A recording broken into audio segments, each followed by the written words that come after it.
श्री सीता रामचंद्राभ्याम नमः।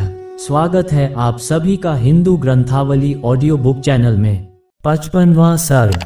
अपने 100 पुत्रों और सारी सेना के नष्ट हो जाने पर विश्वामित्र का तपस्या करके महादेव जी से दिव्यास्त्र पाना तथा उनका वशिष्ठ के आश्रम पर प्रयोग करना एवं वशिष्ठ जी का ब्रह्मदंड लेकर उनके सामने खड़ा होना। विश्वामित्र के अस्त्रों से घायल होकर उन्हें व्याकुल हुआ देख वशिष्ठ जी ने फिर आज्ञा दी, कामधेनु अब योग बल से दूसरे सैनिकों की सृष्टि करो। तब उस गौ ने फिर हुंकार किया। उसके हुंकार से सूर्य के समान तेजस्वी काम्बोज उत्पन्न हुए। थन से शस्त्रधारी बर्बर प्रकट हुए। योनि देश से यवन और शकृत देश गोबर के स्थान से शक उत्पन्न हुए। रोमकूपों से मलेच, हारीत और केरात प्रकट हुए। रघुनंदन उन सब वीरों ने पैदल, हाथी, घोड़े और रथ सहित विश्वामित्र की सारी सेना का तत्काल संहार कर डाला। महात्मा वशिष्ठ द्वारा अपनी सेना का संहार हुआ देख विश्वामित्र के 100 पुत्र अत्यंत क्रोध में मर गए और नाना प्रकार के अस्त्र शस्त्र लेकर जप करने वालों में श्रेष्ठ वशिष्ठ मुनि पर टूट पड़े। तब उन महर्षि ने हुंकार मात्र से उन सबको जलाकर भस्म कर डाला। महात्मा वशिष्ठ द्वारा विश्वामित्र के वे सभी पुत्र 2 ही घड़ी में घोड़े, रथ और पैदल सैनिकों सहित जलाकर भस्म कर डाले गए। अपने समस्त पुत्रों तथा सारी सेना का विनाश हुआ देख महायशस्वी विश्वामित्र लज्जित हो बड़ी चिंता में पड़ गए। समुद्र के समान उनका सारा वेग शांत हो गया।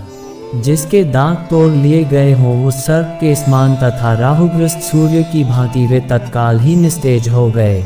पुत्र और सेना दोनों के मारे जाने से वे पंख कटे हुए पक्षी के समान दीन हो गए। उनका सारा बल और उत्साह नष्ट हो गया। वे मन ही मन बहुत खिन्न हो उठे।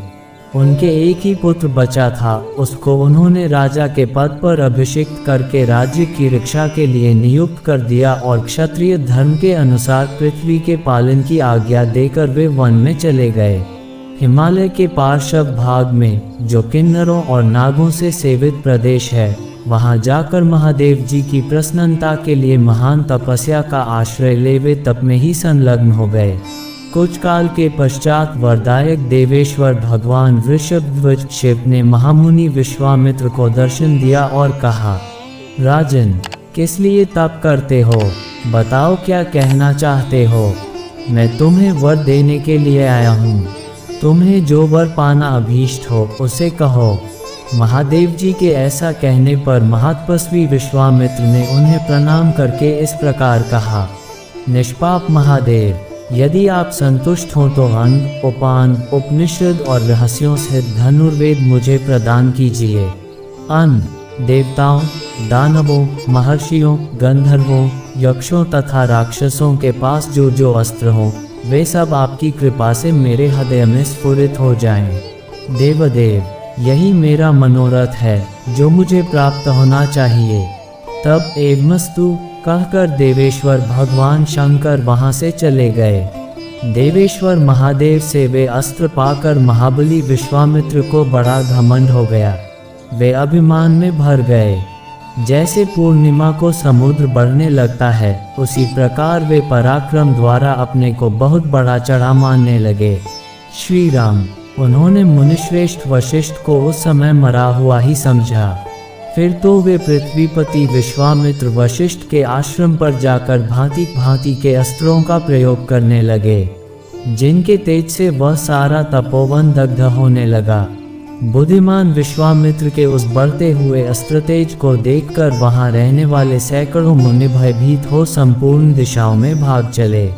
वशिष्ठ जी के जो शिष्य थे, जो वहां के पशु और पक्षी थे, वे सहस्रों प्राणी भयभीत हो नाना दिशाओं की ओर भाग गए।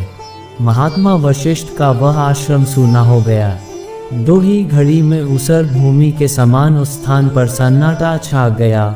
वशिष्ठ जी बार बार कहने लगे, डरो मत, मैं अभी इस गाधिपुत्र को नष्ट किए देता हूँ।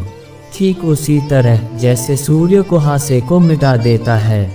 जपने वालों में श्रेष्ठ महातेजस्वी वशिष्ठ ऐसा कहकर उस समय विश्वामित्र जी से रोषपूर्वक बोले, अरे तूने चिरकाल से पाले पोसे तथा हरे भरे किए हुए इस आश्रम को नष्ट कर दिया, उजाड़ डाला, इसलिए तू दुराचारी और विवेक शून्य है और इस पाप के कारण तू कुशल से नहीं आ सकता। ऐसा कहकर वे अत्यंत क्रोध हो धूम्रहित कालाने के समान उद्दीप्त हो उठे और दूसरे अमदन के समान भयंकर डंडा हाथ में उठाकर तुरंत उनका सामना करने के लिए तैयार हो गए। इस प्रकार श्री वाल्मीकि निर्मित आर्ष रामायण आदि काव्य के बालकांड में 55वां सर्ग पूरा हुआ। 55।